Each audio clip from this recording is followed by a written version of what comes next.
L'éclat funeste, amulette des âmes. La poussière dansait paresseusement dans les rayons de soleil obliques qui filtraient par la fenêtre crasseuse de la boutique d'antiquité. Marcos, un jeune homme avide de mystères et de reliques oubliées, sentit un frisson inexplicable en franchissant le seuil. L'air sentait le bois ancien, le papier jauni et quelque chose d'autre, quelque chose d'indéfinissablement sinistre. Le vieux propriétaire, un homme voûté aux yeux enfoncés qui semblait garder des siècles de secrets, l'observa en silence depuis derrière le comptoir encombré d'objets étranges. Marcos parcourut les étagères remplies de bibelots, de livres anciens et d'artefacts rouillés, cherchant quelque chose qui éveillerait sa curiosité. C'est alors qu'il la vit. Dans un coin sombre, sur un piédestal recouvert d'un tissu râpé, reposait une amulette. Elle n'était pas grande, à peine de la taille de la paume de sa main, mais elle irradiait un éclat singulier, une lumière argentée qui semblait palpiter doucement. Elle avait la forme d'un œil stylisé, avec une pupille d'obsidienne qui semblait l'observer fixement. Intéressé par l'œil d'Aglaya ? Demanda le vieil homme, sa voix un murmure rauque. Marcos acquiesça, hypnotisé. C'est magnifique. Que pouvez-vous me dire à son sujet ?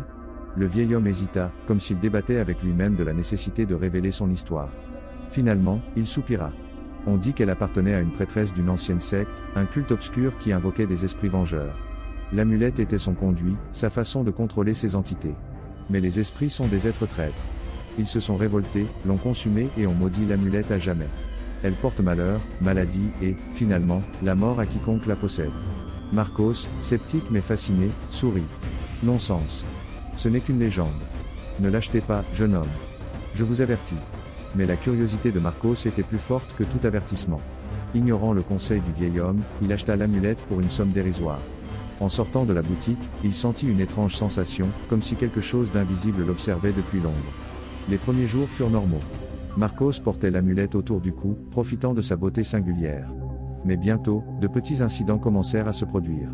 Des trébuchements inexplicables, des objets qui tombaient sans raison, la sensation constante d'être observé. Une nuit, alors qu'il dormait, il fit un cauchemar vif. Il se trouvait dans un temple sombre, entouré de silhouettes encapuchonnées qui chantaient dans une langue étrangère. Au centre, une femme attachée à un autel criait de douleur pendant qu'on la sacrifiait. Il se réveilla trempé de sueur, le cœur battant à tout rompre. À partir de ce moment-là, les cauchemars devinrent récurrents, de plus en plus intenses et terrifiants. Pendant la journée, il commença à avoir des visions fugaces, des visages pâles, qu'il observait du coin de l'œil, des ombres qui se déplaçaient sans source de lumière. L'amulette semblait briller avec plus d'intensité, comme si elle se nourrissait de sa peur. Marcos commença à se sentir paranoïaque, isolé.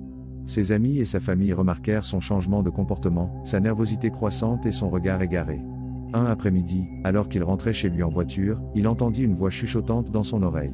C'était une voix féminine, gutturale et pleine de haine. « Je te maudis. » Il perdit le contrôle de la voiture. Il se réveilla à l'hôpital, avec de multiples fractures et une commotion cérébrale. L'amulette avait disparu. Pendant sa convalescence, il essaya de se convaincre que tout cela était le produit de son imagination, une série de coïncidences malheureuses. Mais au plus profond de son être, il savait que la malédiction de l'amulette était réelle. Après sa sortie de l'hôpital, il retourna à la boutique d'antiquités, désespéré de trouver une solution. Mais la boutique était fermée, et un panneau sur la porte annonçait que le vieil homme était décédé subitement. Marcos sentit un frisson encore plus intense que celui qu'il avait ressenti la première fois qu'il était entré dans la boutique. Il était maintenant seul, confronté à la malédiction sans aucune aide. Une nuit, alors qu'il dormait, le cauchemar revint. Mais cette fois, c'était différent. Il n'était pas un spectateur, mais la victime. Il était attaché à l'autel, entouré des silhouettes encapuchonnées. La prêtresse s'approcha de lui, avec l'amulette à la main. « Maintenant, tu fais partie de nous », murmura-t-elle. Marcos se réveilla en criant, sentant une douleur aiguë dans la poitrine. Il se regarda dans le miroir et vit quelque chose qui l'horrifia. L'amulette, ou une réplique parfaite, était incrustée dans sa peau, juste au-dessus de son cœur. Il essaya de l'arracher, mais c'était inutile. L'amulette était fusionnée avec sa chair, faisant partie de lui. La douleur était insupportable. À partir de ce moment-là, sa vie se transforma en un enfer. Les visions devinrent constantes, les chuchotements incessants. Les spectres vengeurs du culte ancien le tourmentaient jour et nuit, réclamant son âme. Finalement, il ne put plus le supporter. Dans un accès de désespoir, il s'enferma dans son appartement et se suicida. La police retrouva son corps quelques jours plus tard. L'amulette, maintenant tachée de sang, brillait d'une lumière encore plus intense. L'affaire fut classée comme suicide, une tragédie inexplicable. Mais pour ceux qui connaissaient la légende de l'œil d'Aglaya, la vérité était beaucoup plus sombre et terrifiante. On dit que l'amulette a été vendue à nouveau, à un collectionneur excentrique qui vit dans un manoir isolé dans les montagnes. La malédiction continue, attendant sa prochaine victime. et les nuits de pleine lune, on peut entendre des chuchotements dans le vent, des voix d'esprits vengeurs qui répètent encore et encore, je te maudis.